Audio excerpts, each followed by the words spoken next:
मैं बाप छड़ सकती है, मुस्तफा नहीं छड़ सकती। हुण गल बड़ी वड्डी है, पुत्र घरों कढ़ दिए और वर्कशापां च भी बह जाएगा, खलियां च भी बह जाएगा, बाजारां च भी बह जाएगा, रात कट लेगा, दिन कट लवेगा। बेटियां घरों ना कटिया कर, बेटियां घरों कटेगा, रात के बूहे ते कटनियां, महीना किदे बूहे ते रहनियां। हर जगह ते इज्जत दे दुश्मन ने। एक हाथ जोड़ के गल करांगा, मोबाइल फितने का दौर है।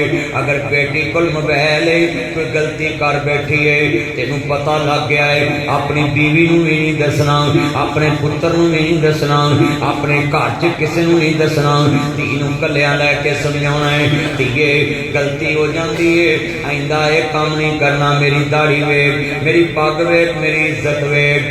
वो दुनिया च बदबख्त बाप है जेड़ा बेटी दा गुनाह वेख के उन्हें थप्पड़ मार के घरों कर देंदा, निकल जाओ जिदे नाल चलनी है बोलना नहीं निकलिया कर। ऐसे जुमले कहन लग्या जमीन दे ओए बाप हो गए, बेटी नू कहना निकल मेरे घरों। ओदा जुर्म नहीं कि किसी लड़के नाल मोबाइल ते गल कर लीए, गलती कर लीए, मैसेज कर रहे हैं, ये जुर्म तू एडा वड्डा बनाया है। बेटी नू थप्पड़ भी मारे ने, घरों भी कर दिता है। पर एक मेरी गल याद रखी, ये दिन उस दिन करी जिस दिन अपनी जवानी की कसम दे लवे। एडा वड्डा रब तेनू बर्दाश्त करके बैठा है, तेरिया धीयां दे सामने तेरिया इज्जतां दे पर्दे पाए ने, तेरी बीवी दे सामने तेरिया इज्जतां दे पर्दे पाए ने, तेरे पुत्रां दे सामने तेरी नावेला इज्जत दे पर्दे पाए ने। और पुत्रो बेटी बेटा गुनाह कर लवे, ओनू नशर नहीं करना, ओनू थप्पड़ नहीं मारना, घरों नहीं कढ़ना, प्यार ना समझाना है। आ गल सुनी जरा ध्यान नाल, प्यार ना समझाना है।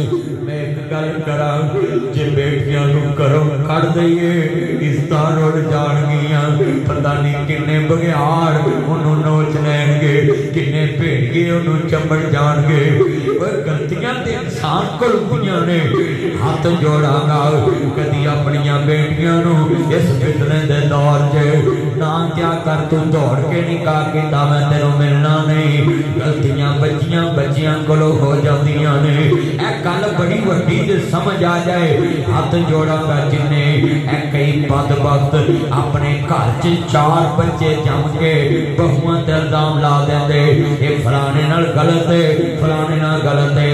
शरीयत बेटा चुप करो, गुफ्तगू सुनो ध्यान नाल। शरीयत कहती है एक कमरे च